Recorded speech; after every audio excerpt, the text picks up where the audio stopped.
Guys Piliyandala hybrid වන් අපි අද ගොඩක් අය අහපු ප්‍රශ්නකට උත්තරයක් තමයි අරගෙන ඇවිල්ලා තියෙන්නේ. ඉතින් ගොඩක් අය අපෙන් අහුවා සාමාන්‍යයෙන් ගියර් බොක්ස් එකේ ප්‍රශ්නයක් ආවම මේක රිපෙයාර් කරන එකද හොඳ?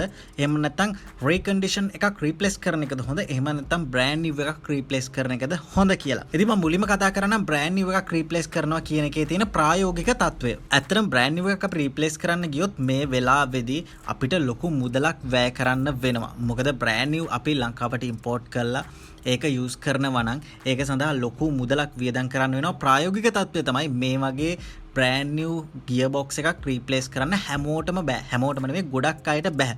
ඉතින් මේකෙදි ගොඩක් අය යනවා ඔප්ෂන්ස් වලට. ඒ කියන්නේ රීකන්ඩිෂන් ගියර් බොක්ස් එකක් රීප්ලේස් කරනවද? එහෙමත් නැත්නම් මම මගේ තියෙන ගියර් බොක්ස් එක රිපෙයාර් කරනවද? ඉතින් මම මේකේ තියෙන තත්ත්වය පැහැදිලි කරලා දෙන්නම්. ඉතින් ගොඩක් වෙලාවට ගොඩක් අය හිතනවා අපි රීකන්ඩිෂන් එකක් රීප්ලේස් කරන එක තමයි හොඳ කියලා. හැබැයි මම මේ වෙලාවෙදි කියනවා අපි ගියර් බොක්ස් එකක් රිපෙයාර් කරන එක තමයි හොඳ කියලා. මම ඒකට හේතු දක්වන්නම්. ගොඩක් වෙලාවට අපි රීකන්ඩිෂන් ගියර් බොක්ස් එකක් ගෙනලා හයි කරනවා.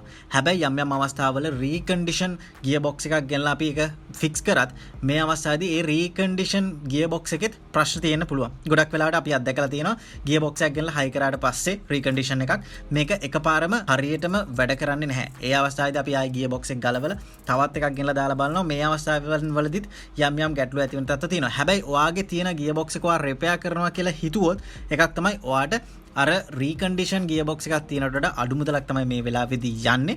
හැබැයි ඔයා දන්නවා ඔයාගේ ගියර් බොක්ස් එකේ තියෙන ඇතුලේ තියෙන හරිම තත්ත්වය. මොකද අපි ගියර් බොක්ස් එකක් රිපෙයාර් කරන්න ගියාට පස්සේ අපි ගියර් බොක්ස් එක ගලවලා බලනවා මොන වගේ ප්‍රශ්නයක්ද වෙලා තියෙන්නේ කියලා ඔයාට හරියටම දැනගන්න පුළුවන් ගියර් බොක්ස් එක ඇතුලේ මොන වගේ තත්ත්වයක්ද දැන් තියෙන්නේ කියලා. ඉතින් මේ අවස්ථාවේදී ඔයාට පුළුවන් ගියර් බොක්ස් එකේ ආයි ප්‍රශ්නයක් එන්නේ නැති වෙන්න හරියට රිපෙයාර් කරන්න. ඔයා මේක රිපෙයාර් කරාට පස්සේ හරියට මේන්ටේන් කරොත් ඔයාට ඊටම දිගු කාලයක් ලොකු කාලයක් ඔයාගේ වෙහිකල් එක රිපෙයාර් කරන්න නැතුව ගියර් බොක්ස් එක පාවිච්චි කරන්න පුළුවන්. රීප්ලේස් කරොත් ඔයා රීකන්ඩිෂන් එකක් කෙටි කාලෙකින් ඔයාගේ රීකන්ඩිෂන් ගියර් බොක්ස් එකත් ආයි ප්‍රශ්නයක් ඇති වෙන්න පුළුවන්. ඉතින් හොඳම දේ තමයි ඔයාගේ වාහනේ ගියර් බොක්ස් එක රිපෙයාර් එකකට යන එක. ඉතින් මේ අවස්ථාවේදී ඔයාට ලොකු මුදලක් යන්නෙත් නැහැ. හැබැයි ඔයා විශේෂම දේ තමයි හයිබ්‍රිඩ් වන් එකට ඔයාගේ ගියර් බොක්ස් එක රිපෙයාර් කරගන්න ආවොත් විශේෂම දේ තමයි ඔයාට හම්බෙනවා වසර 2ක වගකීමක්.